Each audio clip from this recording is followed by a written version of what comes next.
So for today's video, we're looking at Of Mice and Men. We're going to go through characters, key themes, the settings.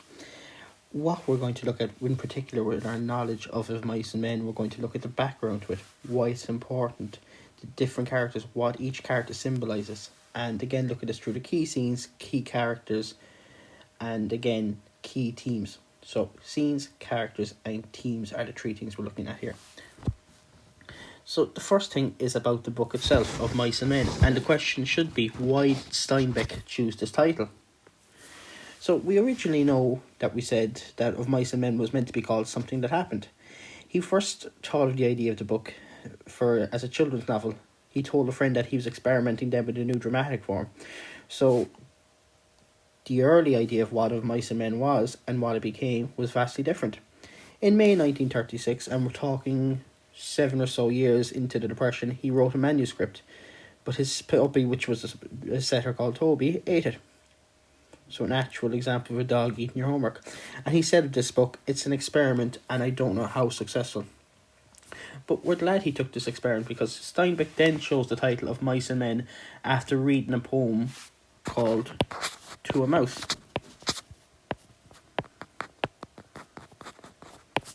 So this To a Mouse is by the poet Robert Burns, in which the poet regrets accidentally destroying a mouse's nest. The poem resonates with several of Mice and Men's characters and with several of its central themes: the impermanence of home and the harshness of life for the most vulnerable.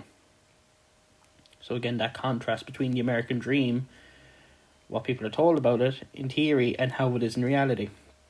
The struggles of the mouse whose home is destroyed also parallels the struggles of George and Lennie and the other migrant workers whose dream of purchasing land is destroyed by the trials of the Great Depression.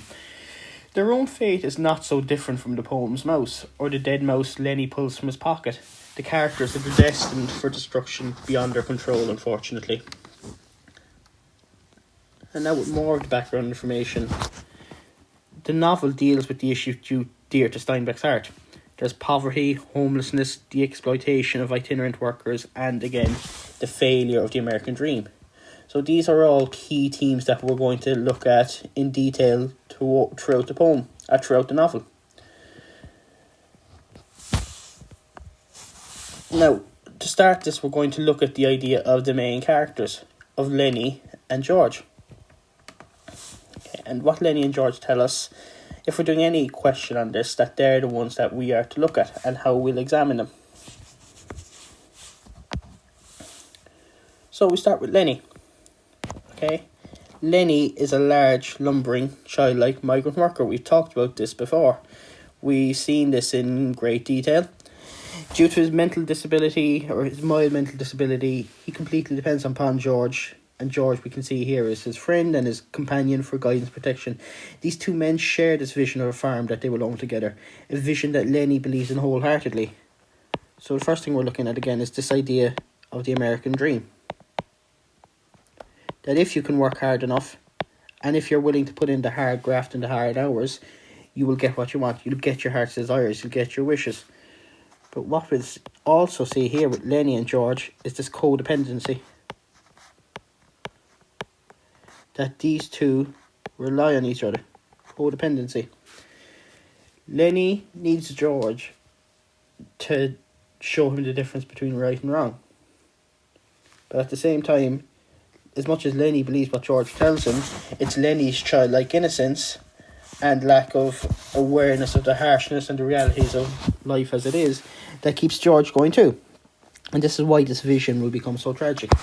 We know Lennie is gentle and kind. We can see that through his idea of looking after all these animals. But he doesn't understand his own strength. Again, it comes back to that childlike mental disability. We see this going back to the mouse in the title of the poem and the title of this novel. His has this love of petting soft things such as small animals, dresses and people's hair, and that will lead to disaster later on down the line. Now, Lennie's other person here, Lennie's reason for existence, the person that keeps Lennie going, is George.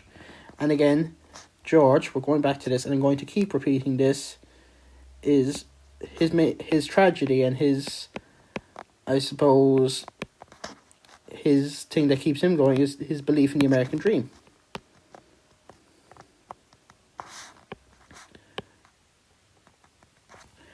So, again, he's described in the book as small, wiry, thin, quick-witted, and he looks after Lennie. And we can see from their interaction that they deeply care for each other too. Now, as well as being wiry and quick-witted, there's also this belief that he could possibly be quick-tempered. And we know that he frequently tells us his life's better without, looking after Lennie, but George is devoted to him. George is motivated, his whole reason for existence is not just to live this American dream and to be able to buy this farm, but to get Lennie there. And subsequently the other characters who are going to come along and help them. But these other migrant workers, even though we see George as the idea of the realistic character, or George the realist, this realism fails here when he's talking to Lennie. So it goes back to this codependency.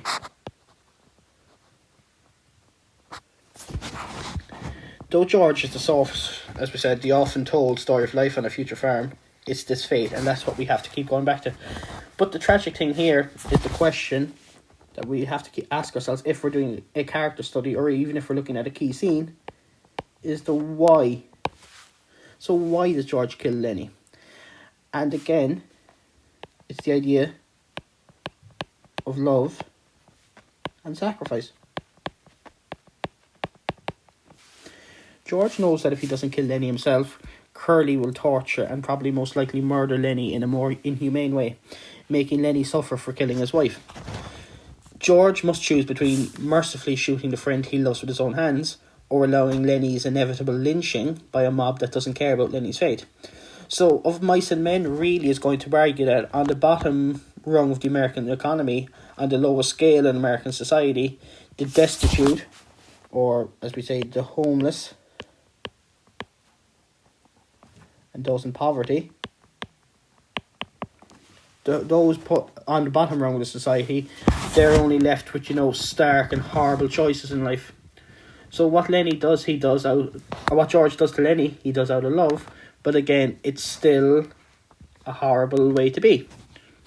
The other thing we look at Lennie is the idea of why does Lennie have this dead mouse in his pocket? And it's again this whole idea of foreshadowing. So as the story begins, Lennie has this dead mouse in his pocket because he likes to pet the soft things, as we can see here. But he doesn't know his own strength and accidentally kills the mouse when he pets it too hard. When George realises that Lennie has a dead mouse in his pocket, he asks him what would he want of a dead mouse anyways. And that's the quote, if you're looking through that early on in the book. What would Lennie, and inverted commas, quotation marks, want of a dead mouse anyways? And Lennie explains that he could pet it with his thumb while they walked along. Even after George throws the mouse into the woods, Lennie finds it and tries to hide it once again, saying, I wasn't doing... So I'm going to put this in for you as well. I wasn't doing nothing bad with George. Okay? And just stroking it. And there's the tragedy in a way. That Lennie only knows, how to love, how to show affection. But it's this inability to cope, or his inability to comprehend his emotions, is what leads him to losing his temper and losing his anger. But the dead mouse, what it also does, shows us Lennie's clear obsession with soft things and his unintentional destruction of them, which foreshadows this event in the story. So the soft thing, the gentle creature will, of course, be Curly's wife. Now, so that's Lennie and George. Now, before we go any further, we also have to understand the setting of Mice and Men before we go into the other characters. Now, this is set in the Salinas Valley where John Steinbeck was born. So John Steinbeck was born in California, in Salinas, around 1902. So Salinas here is this valley close to the west coast of America. Now, John Steinbeck lived and worked in California. He worked in a dredging crew or in a sugar plant to get money for college, although he never actually completed his degree. But while he was working in California, John Steinbeck met, different hobos, fruit pickers, migrant workers throughout his work. In other words, people like George and Lennie who travelled to California, who travelled to places like the Salinas Valley to get work and to live on the American dream. So when he was asked about it, John Steinbeck said, "I think I would like to write the story of the whole valley, of all the little towns and the farms and the ranches in the wider hills.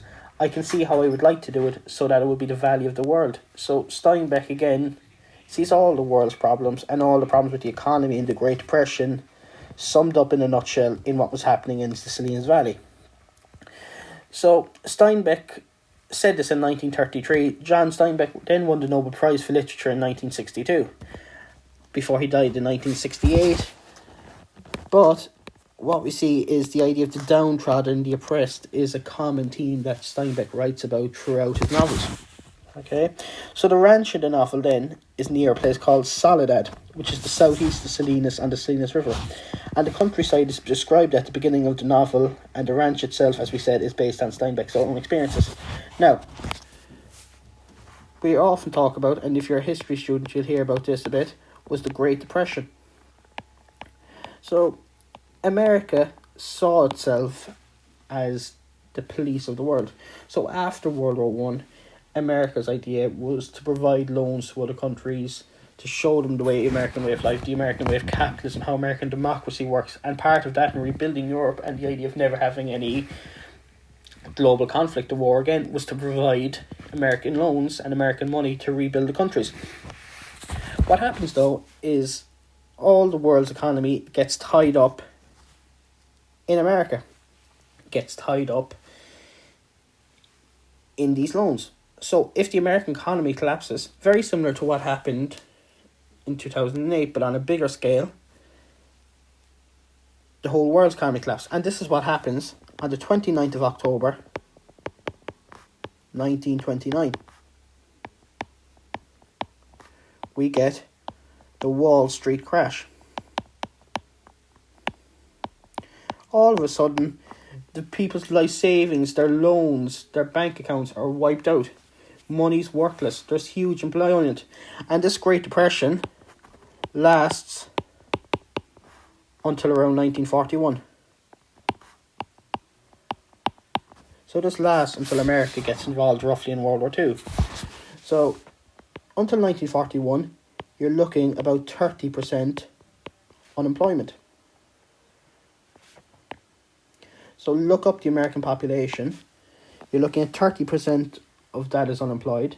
To narrow it down even further, you're 30% of those who are able to work. So that has a direct knock-on effect on, people who are working from home or people who one family incomes who are relying on the father. So it doesn't just 30% of the population who can work, but it's a much greater number than affected when you have wives and children and grandparents and those who are depending on single wages. 30% unemployment. Around 50% of the banks collapsed. So all of a sudden this is very, very serious. There's huge unemployment, and then we will see things like homelessness becomes a big problem here. Unemployment, which we've already talked about. Hunger. Despair. And generally, poverty. So you had huge queues for unemployment. You had people living in shanty towns. And again, for somewhere so close to the Pacific Ocean, where there was plenty of valleys, plenty of work on the farms, this seemed to be the place to go. So it reaches its highest point around 1933, 1934, where between 25 and 30% of the entire workforce of those who can work are unemployed. So just another picture of Soledad with the bunkhouses. So here, these bunkhouses would be where a lot of the migrant workers would have stayed. We can also see here the size of the valleys and the size of these super farms, why there was a need for these migrant workers. There's more pictures of California. So again, why is the idea of migrant workers? First of all, above all else, people were desperate for work. When there's more people looking for work, and when there's more people, the more desperate they get, because there's this despair, because there's this poverty, they're willing to work for whatever they can. So instead of using tractors or harvesters or other modern machinery that was there at this time, human beings originally would have done all this work. We know this from our study of, human history. We know this from our study of the agricultural revolution. Now, rather than investing in this machinery, it made sense for the rich farmers in these farms in California to keep their running costs low and use migrant workers instead of investing in new technology. So between the 1880s and the 1930s, there was thousands of these migrant workers who travelled the countryside looking for work. And some of this work included the harvesting of wheat and barley. Again, these workers would only earn $2.50 or $3 a day plus food and shelter. So while the food and shelter was important, and I covered them, $3 a day, if you're working 7 days a week, still at the very most works out about $20.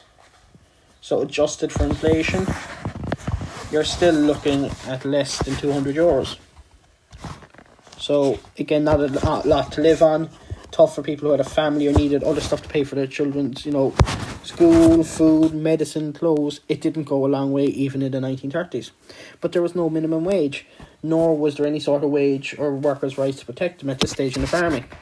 So during the 1930s as well, as we mentioned, the unemployment rate was so high in the US and there were so many women looking for this work that agencies were set up to send farm workers where they needed. And this is where George and Lennie come into the novel. They were given work cards from the Murray and Reddy's, which is one of the farm work agencies. But again, there's this lack of rights. And you're also looking at this general desperation.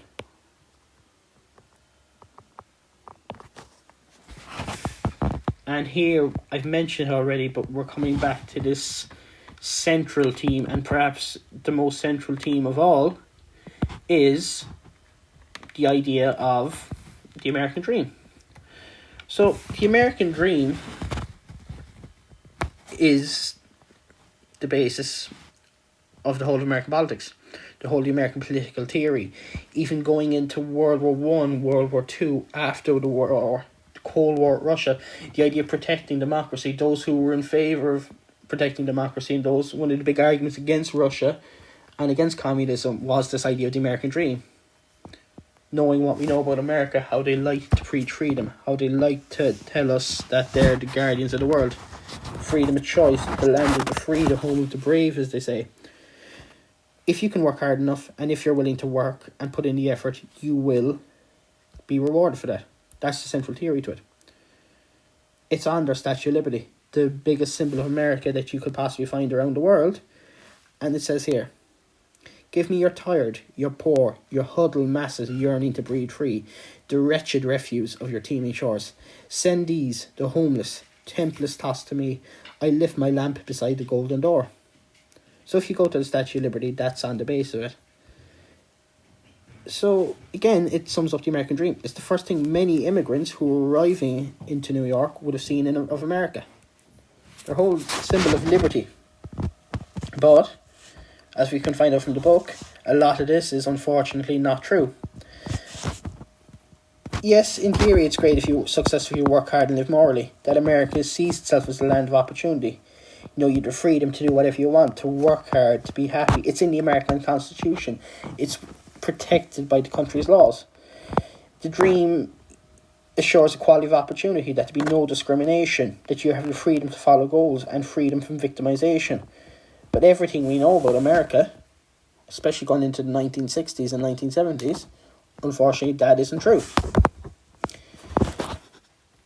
The American dream would have been especially relevant to those Italian and Irish immigrants who would have arrived in New York and Ellis Island, and they would have seen this in America. Okay? We've gone over this already. You'll have seen it with the famine. You'll have heard of it many times. The idea of a new life for themselves or their families, the land of opportunity. And again, escaping, poverty, persecution, anything like this. So, the problem is, you have slavery, you have the American Civil War, you have ghettos and slums developing across America that doesn't deal with its social problems. And what we'll see later on, the American political system, like a lot of political systems, unfortunately, was corrupt, and that shattered people's hopes and dreams. The dream collapsed in 1929 because of the Great Depression. Okay, so if the place that protected your values, protected your freedoms, was meant to be, protecting the world's economy collapses, then there's no hope for the migrant workers. But in despair, when you're at your darkest, what keeps you going? And the idea of that is hope, dreams. Sometimes when you're at your darkest, you need these to motivate you to get up, to motivate you to do your work. And this is the thing here in the 1930s, seen throughout the spirit of George and Lennie and the other farmhands and the other workers. That you have to keep going. That the American dream is there if you can just work hard enough and you can just save enough. So that's why you have thousands of people going to California to escape, the farms that have failed in the middle of America and in the central areas because there was a big drought. Okay? Drought is awful, but California, as we showed here earlier on the map, let's get that up there, as we showed here earlier on our map, is on the west coast of America. Okay, on the west coast of America, plenty of rich land for farming, and again close to the sea, so good source of water, as opposed to the farmers who are coming from middle America, where there's a lot of drought and where the crops failed. So Salinas is the example of that. So, the question here is the American dream possible when we're looking at the novel? And in the context and the historical ideas of what we know about the novel. And it's the idea of dreams. So here's another theme we have. George and Lennie have this dream that even before they arrive at their job in the ranch, to make enough money to live off the land, that they're their own bosses. And part of that is, and again we see the innocence here of Lennie, is that Lennie be allowed to look after the rabbits. But George, we can see, can be just as delusional, or it's the thing that keeps George going through all this depression, is when he goes into a full description of the farm, it's almost like this Garden of Eden. It's this perfect place. They have all their food. They're not going to have to do the same amount of work that they did because everything's going to come to them. That they could live off the land. So here's our first quote that we can take note of. We could live off the fat of the land. When George talks about the farm, he describes the things he loved in childhood. I could build a smokehouse like the one Grandpa had. And again, see the similarity to Lennie. We had that childlike innocence. But again, that sometimes when you're in your darkest moments, that you have this ability to look back on moments when you were happy, moments when you felt safe. And for George, this is obviously when he was his grandfather. And this is further backed up by the point that George yearns for his future to reflect the beauty of his childhood. We keep a few pigeons to go flying around the windmill like they'd done when I was a kid. So these are key quotes that we can use to look at this. Now we're looking at some of the other characters in the novel, which help us, I suppose, understand more about it. And there we have Candy, Curly, Curly's wife, Crooks, Slim, and Carlson. So our first one here, and it's another character that we can pity, is Candy. Okay, so Candy is an aging ranch handyman. We know Candy loses his hand in an accident and worries about his future on the ranch. So Candy, despite him aging, despite him being older, and he should be at an idea or in an age where he should only be thinking about retirement and, enjoying himself after working hard all his life, it's quite the opposite. He feels that this age is a hindrance to him, that it's making him useless. And whether he believes it or not, he buys into George and Lennie's description of the dream. And the fate of the dog, unfortunately, foreshadows again later events in this novel. So this idea of foreshadowing, we can see it with the wife, we can see it with Candy's dog, we can see it with Lennie, and we can see it with the mouse. All comes through in this book. So one of the questions here is, though, do George and Candy still plan to buy the dream farm after the death of Lennie? Okay? Now, if there's any confusion that George and Candy give up on the plan to buy the dream farm once they realise Lennie has killed Curly's wife and Lennie's future is bleak. Without Lennie, the hope of the dream is escaping their difficult life as ranchers is washed away. So despite what they do, the death of Lennie is always going to be hanging over them. And that's part of the tragedy. That while Lennie may be dead, life goes on, but even this idea of life going on is bleak for George and Candy. So after desperately trying to hold on to the possibility of still pursuing the dream of owning land, Candy asks, "You and me can get that little place, can't we, George? Can't we?" Before George answered, Candy dropped his head and looked down at the hay. He knew. George explains that he only believed they would buy a farm one day because Lennie liked to hear about it so much. So now, the question, was the farm always just a dream?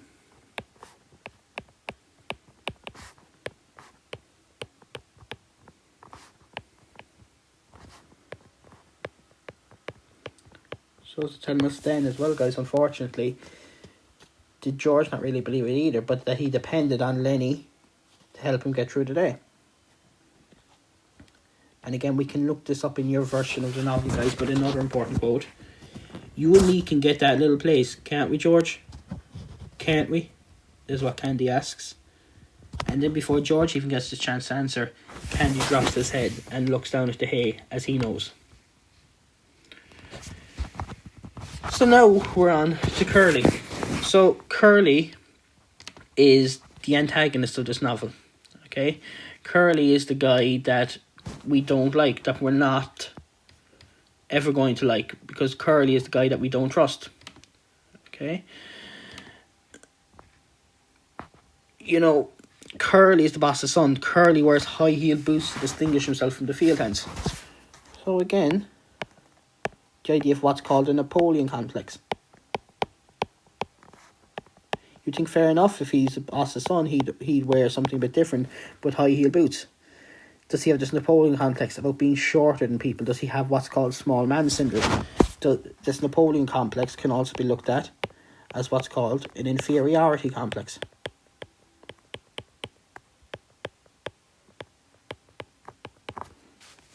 He's rumoured to be a champion prize fighter, but we know he's confrontational. He's mean-spirited. He's an aggressive young man who seeks to compensate for his small stature by picking fights with the larger men. He's recently married, and Curly's suspicious then, as well as having this inferiority complex. He's possessive. He thinks his wife's too flirtatious, that his wife will lead him, or that his wife will tempt other people away, or be tempted by other men. But the other thing as well as the high-heeled boots, we have to look at the glove on one hand.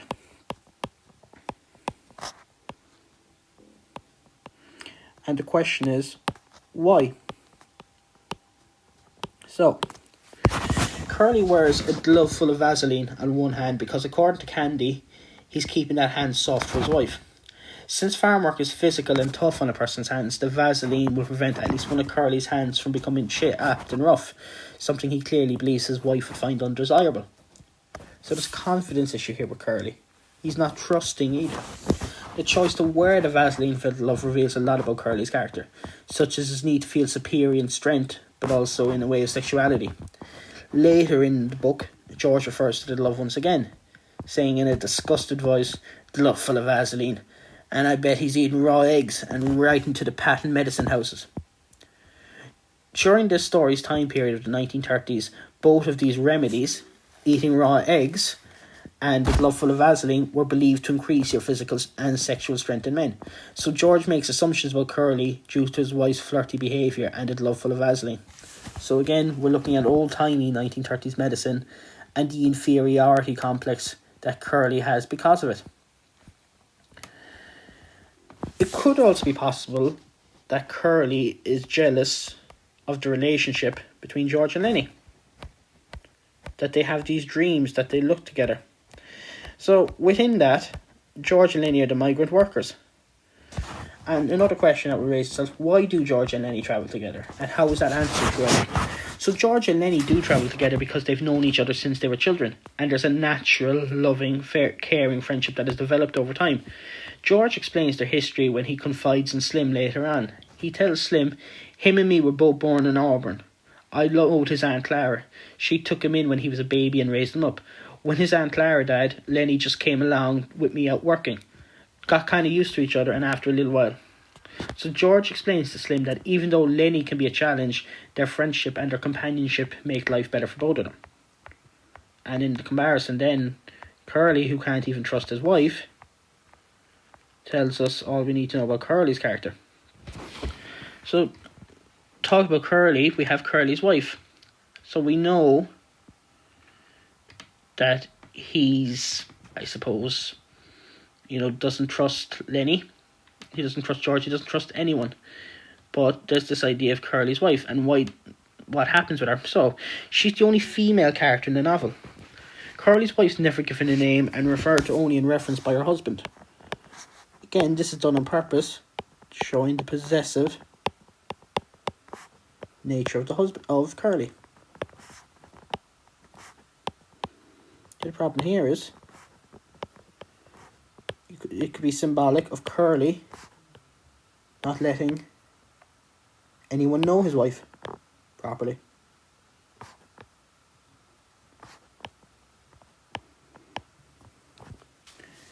Again, he's so possessive that it's not just a wife.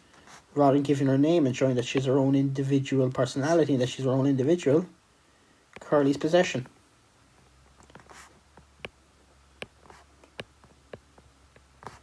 So that Curly owns her, that she's Curly's property. And the men on the farm then don't treat her well either. They treat her as a tramp, a tart, and a Lulu. So you could say there's misogyny here. And misogyny is a deep distrust and dislike of women. She's described as being dressed in fancy feathered red shoes, so she represents the temptation of the females in a male-dominated world. Steinbeck depicts Curly's wife not as a villain, but rather as a victim. So she dressed up, and she's not as such a temptress, but she's looking for attention. She feels isolated in this male world, that Curly's not giving her attention, that Curly's treating her horribly, that she's a victim here. Like all the ranch hands and all the migrant workers, she's desperately lonely and has broken dreams and broken ideas about her wife.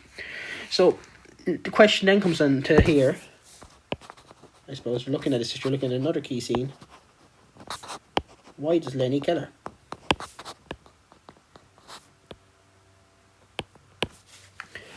Lennie kills Curly's wife because of his inability to control his own strength and emotions.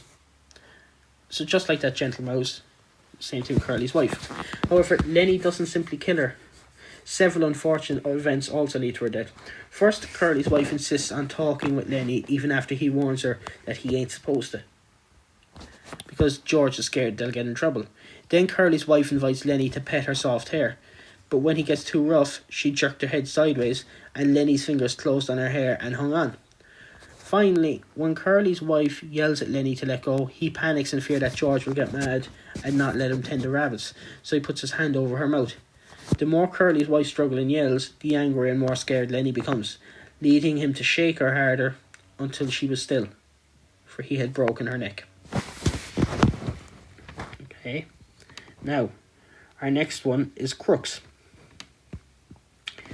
Crooks is the black stable hand, and he gets his name from his crooked back. So the idea, going back to the images of slavery, the idea of working hard and working long hours. So that should be the idea of the American dream, that slavery was abolished. But that if you are working hard and if you work the long hours, you should be able to be rewarded. But what does Crooks have for it? Crooks instead just has a crooked back. He's physically in pain, but he still has to work with no reward. He's proud, man. He's bitter, and he's sarcastically funny. He's isolated from the other men because of the colour of his skin. That's still, even in 1930s California, this was a thing. Despite himself, though, Crooks becomes fond of Lennie, and though he derisively claims to have seen countless men following empty dreams of buying their own land, he asks Lennie if he can go with them and work as the hoe in the garden. And this again is tragic. That even though Crooks is realistic, and Crooks sees that people don't have a hope of achieving their dreams, that he's still willing to buy into it, that it still gives him this reason for existing and for going. So, Another thing in the novel, the question we have here about Crooks, why is his room apart from all the others?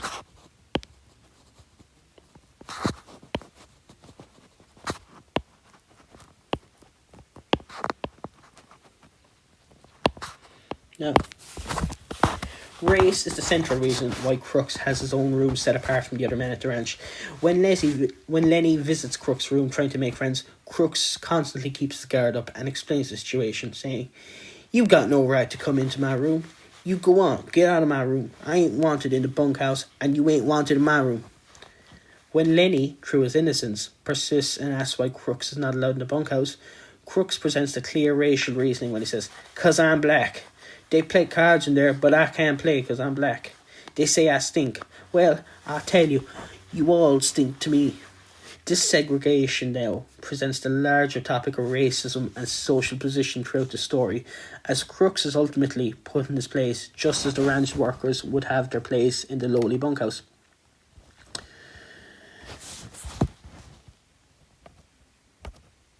So we have then Slim.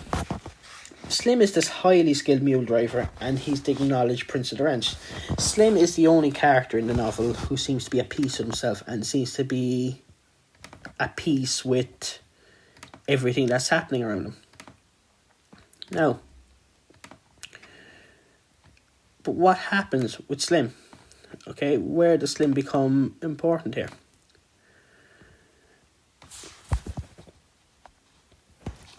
Sorry. The other characters look to him for advice. He's an insightful man. Slim alone understands the nature of the bond between George and Lennie. So Slim, in a way, is the reason and the ranch head. He's the independent outsider. We look at the characters through Slim's eyes in a way. Slim represents the reader. And Slim's job at the ranch is what's called a jerk line skinner. He's the head mule driver, and he's the prince of the ranch. He's capable of driving 10, 16, even 20 mules with a single line to the leaders. Aside from Slim's specific job at the ranch, he is looked upon by all, and it makes him a leader in his work and amongst the men. There's a gravity in his manner. And he's quiet and he's profound that everybody stops talking when he spoke. He has this authority, and his authority was so great that his word was taken on any subject. It didn't matter what that subject was, be it politics or love. Slim holds an unchanging and, in a way, respected role at the ranch. Okay, so another question that we look at here is, why isn't Curly's wife's name ever revealed? So Curly's wife's name is never revealed, apart from the obvious reasons that we already said. It's also revealed as a way of showing her lack of independence and identity, while also it displays the role of women on a ranch in the 1930s. In other words, she is Curly's possession. She's confined to a dependent role as wife. Curly's wife's unhappiness and regret are directly connected to her lack of independence, or her lack of what's called autonomy. So to make her own decisions.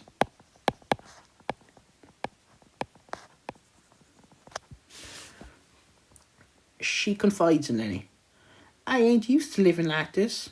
I could have made something of myself. Maybe I will yet. I don't like Curly.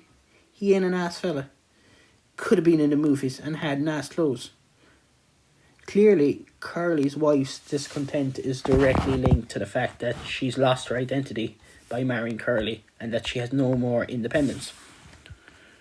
Now, a couple of the other characters just that you go through with before we get to them, just Curly, and I suppose the other question is, why does Curly attack Lennie?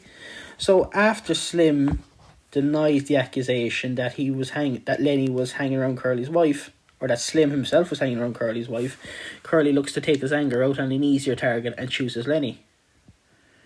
So again, it's back to this idea of Slim holding this respect. That's Wade seen as the prince of the ranch. He's the confident, he's the cool character. Curly's not going to go near him. Curly's clearly jealous of him, so he picks that easier target in Lennie instead. Lennie is seen smiling with delight as he dreams about his future away on the farm. He's ignorant that his mental handicap, and because of his mental handicap and disability, that he's attracted the anger of Curly. That he's humiliated Curly without realising it.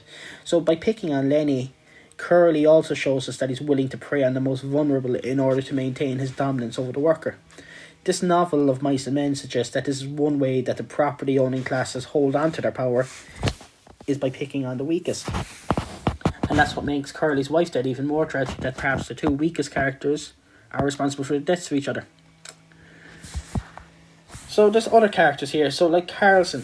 So Carlson is a ranch hand. Carlson complains bitterly about Candy's old smelly dog, and he tries to convince Candy to put the dog out of his misery. So this was another tragic thing that we see. And the question, I suppose again, like everything else we've had here when we're going through this, is why? Carlson shoots Candy's dog because it is old, sick, and no longer able to work as a sheepdog. Carlson says the dog ain't no good to Candy, but Candy, through love, is unable to see that the dog still has value as Candy's friend. That Candy can see it, but Carlson's unable to see the idea of the dog as being a friend and companion to Candy. This assertion reveals how in the world of migrant labourers, companionship is so rare and it's so undervalued that many labourers and many workers don't even recognise a loving relationship when they do see it. The shooting of Candy's dog is also framed as kind of a merciful act, intending to prevent the dog suffering. And again, this idea of killing the vulnerable creature who's sick and to prevent it more suffering foreshadows George's decision to shoot Lennie rather than let him be imprisoned or let him be tortured by Curly. So this is the tragic side of it here. The boss is the stocky, well-dressed man in charge of the ranch. He's Curly's father. He's never named and appears only once, but he seems to be a fair-minded man. Candy happily reports that he once delivered a gallon of whiskey to the ranch hands on Christmas Day. So, again, he seems the complete opposite to Curly from what we know. And the aforementioned earlier, Aunt Clara. Aunt Clara was Lennie's aunt who cared for him until her death. She doesn't appear in the novel except in the end as a vision chastising or giving out to Lennie for causing trouble for George.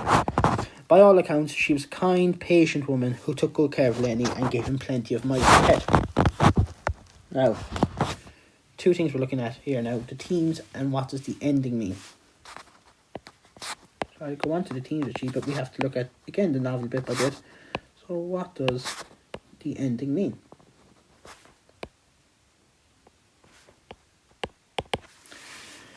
Lennie's death conclusively demonstrates one of the novel's central ideas, according to the rules of the American economy, that the weak and the vulnerable unfortunately cannot survive, which is in complete contrast to this idea of the American dream.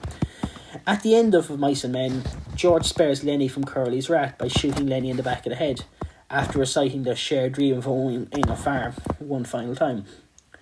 Because George is forced to kill his friend himself, Lennie's death is not only the death of a single vulnerable person, but also the destruction of a rare and idealised friendship.